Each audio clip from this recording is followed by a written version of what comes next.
West Plains Daily Quill. We're going to do a quick interview with some of the guys who are involved in the Old Time Music Ozark Heritage Festival, which is set for Friday and Saturday in and around downtown West Plains and the West Plains Civic Center area.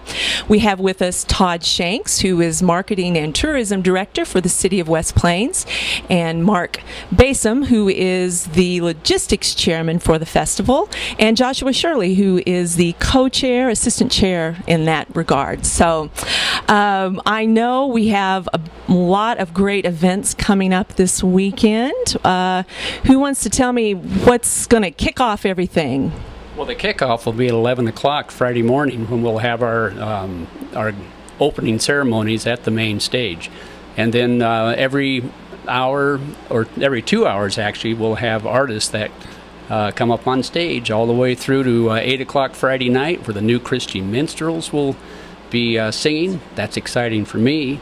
And then Saturday, well, again, I think we start at 10 o'clock, and we'll go up to the 8 o'clock, which will be Shell, which they were here last year, nationally known. They're the new, kind of the new age group that is singing old age music, and they've done a wonderful job of that. And, like I say, nationally recognized as kind of an old-time singer. So the music stage, of course, is one of my favorites. That's one of the reasons I'm here. I love the music.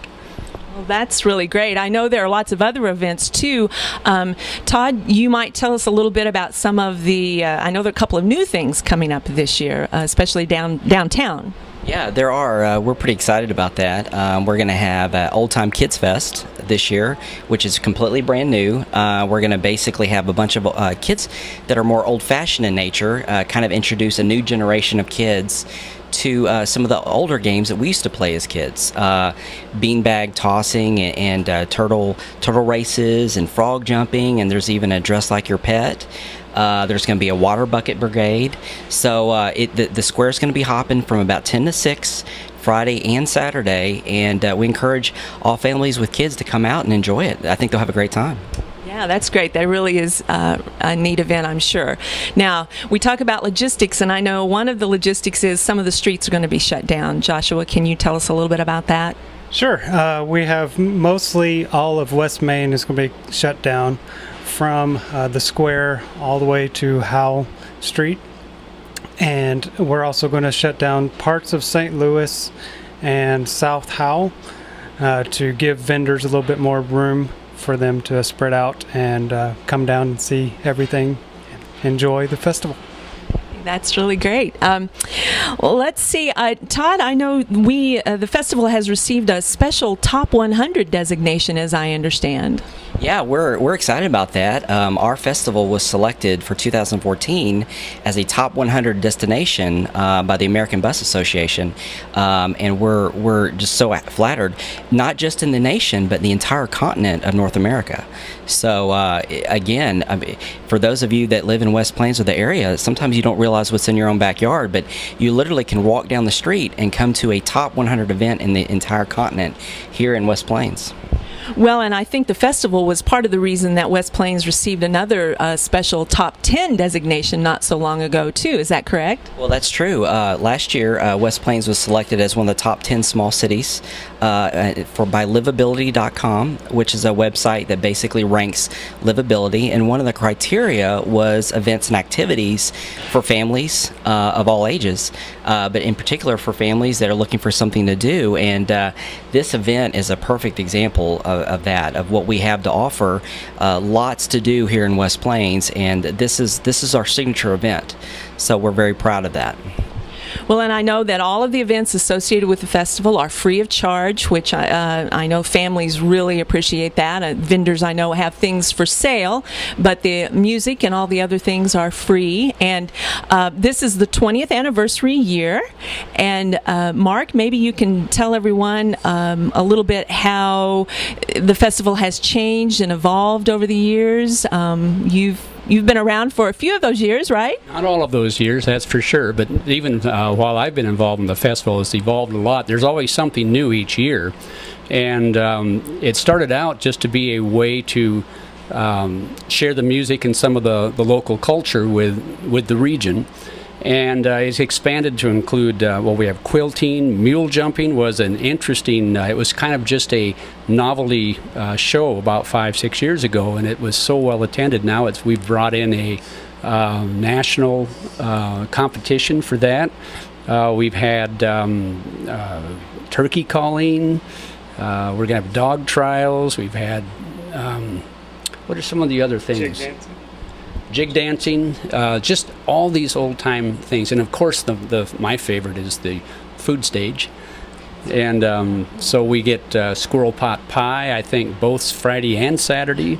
Donuts at 9 o'clock Saturday morning that she makes homemade and gives out. And then, of course, she does bread, and I think she's doing hog head mincemeat. And just she gets all these old-time recipes and cooks them the way they were cooked, when we had iron stoves, not when you have, the glass tops that you have now. So always evolving, a lot of the old things that we've had, but always evolving with new things. And you mentioned the 20th anniversary. One of the ways that we do make money is we sell souvenir T-shirts.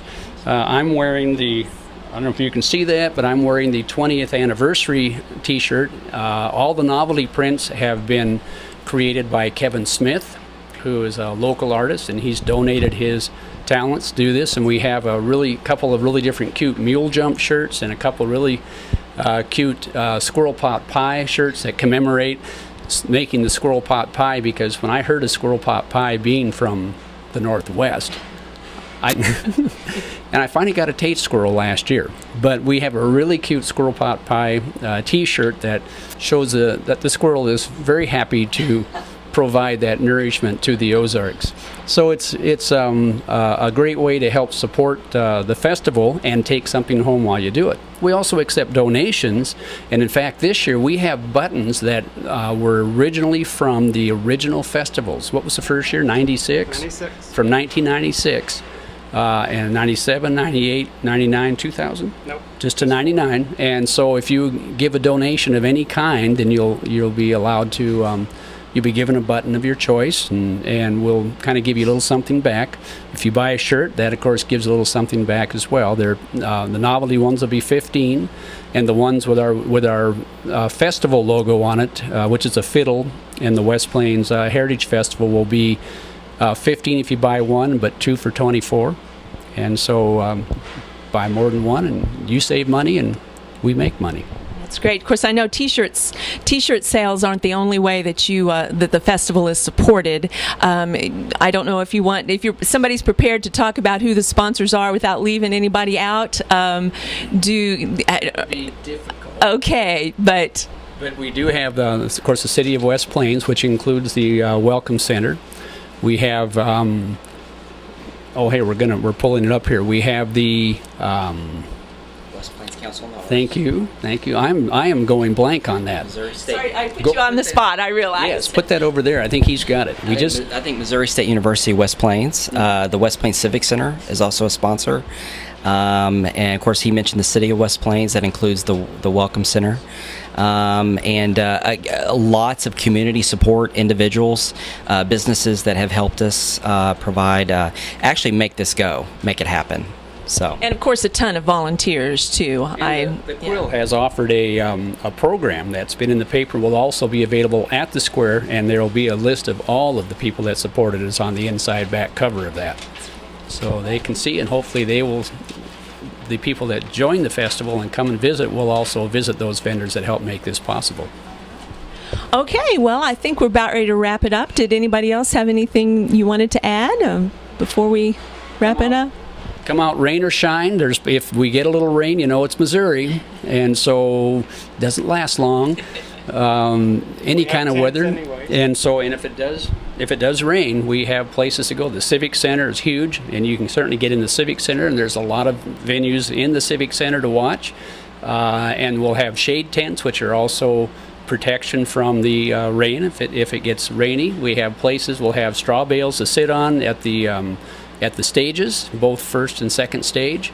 And so there'll be places to relax. We'll have a tent just for sitting down and taking your food to eat up by the Baptist church. So there's no good reason to miss this, because it's a lot of fun, and you can have fun no matter what the weather is. That's really great. And of course, people should bring their lawn chairs too if they're local. That makes it comfortable too, or blankets to set. And I might say one last thing is we do have wonderful emergency services from the West Plains Rural Fire Department and the regular fire department. They're there on site. They have EMTs walking the festival, looking for people that may have got overheated or need hydration. And so we're very aware of our attendees, and to make sure that they're safe and comfortable and have a good time. Right. Well, I tell you, it just takes hours and hours and untold hours of work to put something like this together, and I know the community really appreciates you guys and all the rest of the committee and all of the volunteers and all of the sponsors, and it's just always a wonderful event, and we just hope that everybody will come down to downtown West Plains and see what's going on Friday and Saturday. Thanks, guys.